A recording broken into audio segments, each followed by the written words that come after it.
Hello everyone, and welcome to Art Droid 29 Productions. My name is Tom, and I'll be your narrator today. This is part 1 of What If Deku Became Swamp Thing.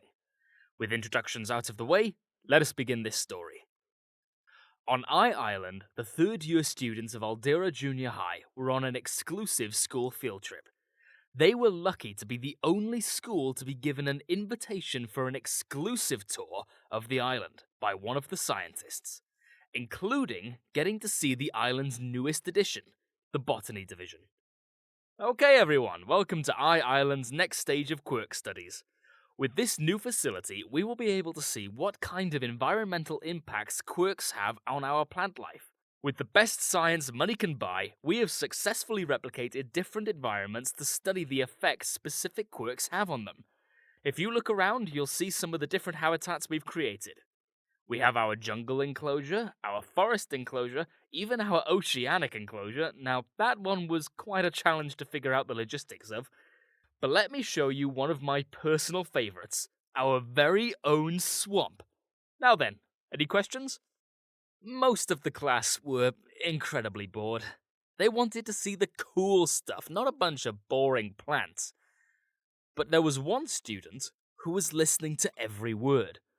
Izuku Midoriya. Oh, I have one! You say you're studying the environmental impacts quirks have on plant life. Does that only apply to plant-based quirks, or quirks in general? I'm glad you asked, and the answer is both. Let's take a hero with an emitter quirk. Does their quirk leave behind a residue that could affect the environment? If so, what kind of effects would that residue have on specific areas of the world? Would it damage the brickwork of buildings? Or could it have a positive impact? This is why we have facilities like this one. If we only used metal-based quirks on metal, we wouldn't be able to learn what effects other quirks may have. You know what? How about instead of describing such a process, we show you firsthand? The tour guide would then pull out a walkie-talkie before relaying a message. Hey, do you think we could open up one of the enclosures? Want to give the kids a demonstration? The automatic door to the swamp enclosure would then open, before the scientist and the class had entered. Okay, bad smell aside, who wants to help me with the demonstration? Let's see, the blonde kid, let's see what you got. From the crowd of students emerges a spiky blonde-haired boy, which everyone knew to be Katsuki Bakugo. But to Izuku Midoriya, he was just his tormentor. Whatever. So, what's your quirk do? I sweat nitroglycerin and ignite it. To put it simply, I blow shit up. Ha! Perfect. You can help test our newest formula. The scientist would then walk over to a nearby drum, before turning a small valve to fill up a vial with a bright green liquid. He would then walk over to a random patch of grass and grab a plant, ripping it in half as he pulled it out. Now, blow up this flower. You want me to blow up some plant? Yep. Are you serious? Has a heart attack. Alright, fine. Bakugo did as he was instructed, blowing up the plant and leaving charred remains on the floor. As you can see, the plant is nearly destroyed. Now, watch this. The scientist would then empty some of the vial's contents onto what was left of the plant.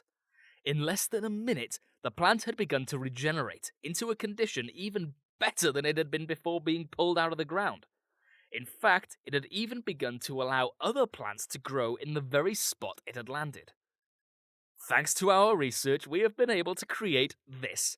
It's a biorestorative formula.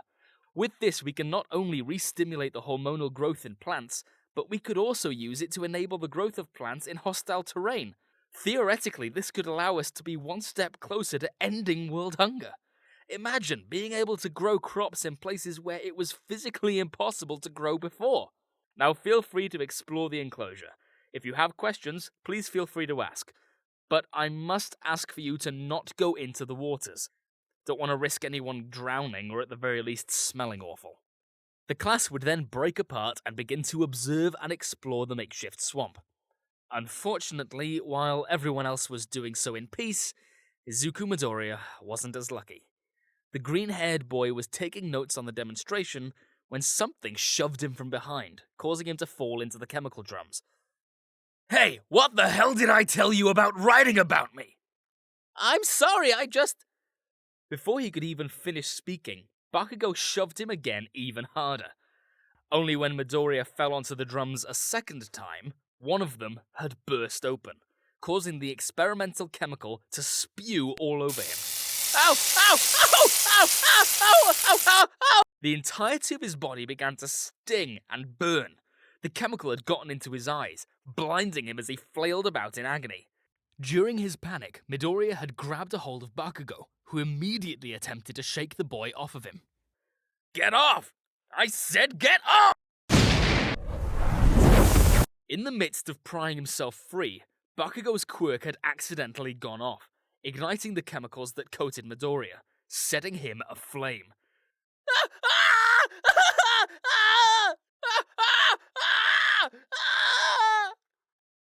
Oh God! In an attempt to save the boy, the scientist had attempted to grab a nearby fire extinguisher. Only before he could use it, Midoriya had run straight into the water, disappearing before everyone's eyes. The entire room stared at the murky water, waiting for Midoriya to rise back up. Only he didn't. As the scientist had called for backup, the class stared at their explosive classmate, all of them seeing him as a murderer. Island had been placed in a temporary lockdown. During the lockdown, authorities had arrived and began to question everyone who had witnessed the incident. Almost all of them had said the same thing. Katsuki Bakugo, the boy who wanted nothing more than to be a hero, had killed his classmate, who had shared the same dream. Unfortunately for him, the CCTV did nothing to help with this situation. Even though his quirk went off by accident, on video it looked like it was on purpose. The field trip had been ended prematurely, as authorities had taken Bakugo into custody. The rest of the class had returned home to Japan. The situation at hand only continued to grow worse and worse. When the forensics team arrived on the scene, the first thing they did was completely drain the swamp of its water in order to retrieve Midoriya's remains. Only for nothing to be there. No body, no bones, nothing. Only more swamp. Months had passed, and the entirety of Island's botany facilities had been suspended. The incident, and the PR that had resulted from the aftermath, had declared it too risky to continue at the time. Back in Japan, the media had a field day with what happened. Katsuki Bakugo's name had been in almost all of the major news outlets. It didn't help when the history between the two schoolboys had been made public. A boy on track to becoming a hero bullied a quirkless student for years with no punishment. The press and the prosecutors would have a field day with that information. Bakugo's family had hired the best defense team money could buy in an attempt to prove their son's innocence, or at the very least get him a lighter sentence. But for Izuku's family, all they could do was mourn. Inko Midoriya had spent days without sleep. All her energy had gone into crying over her late son. She didn't care what happened to Bakugo. It's not like it would bring her son back. The trial of the century had begun. The people of Japan versus Katsuki Bakugo. Throughout the trial, Bakugo had been shown in an even worse light. All the evidence and witness testimonies were all that was needed to prove him guilty of murder. However, thanks to the work of his family's lawyers, they had been able to reduce the charges. But the judge still wanted to send a message. And so, Katsuki Bakugo would be charged with manslaughter of the second degree. He was to spend 4 years under house arrest and was required to wear a quirk inhibitor. He was only to leave his home to attend school and would have a mandatory curfew. If he were to break any of the conditions of his sentencing, he would spend his life in a juvenile detention facility until he turned 18, followed by a prison sentence. Whilst all this was happening, something strange was occurring at Island. Within the abandoned botany facility, a strange phenomenon had started inside the swamp enclosure. The waters of the swamp began bubbling as a large mass of greenery began to slowly crawl out of the water. On the muddy surface, the greenery began to make strange noises.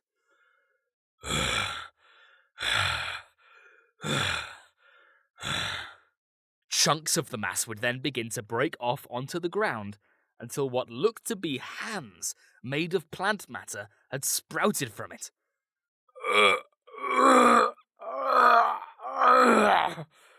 More and more of the grassy mass had begun to shift. Pieces of bark had sprouted from beneath it as the once large clump of greenery had started to take shape. Seeing what was happening through the CCTV, staff had immediately sounded the alarm and began making their way to the enclosure. Upon opening the door, they would be greeted by a figure made entirely of plant matter, with red, glowing eyes kneeling on the ground.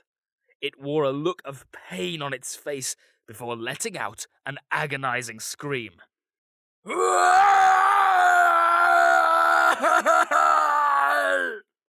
This is where we shall leave the story for right now. If you enjoyed the episode, please feel free to like and share. It really means a lot to the channel. Also, if you're new to the channel, feel free to subscribe so that you can keep up to date with all future uploads. Thank you all, and have a great day.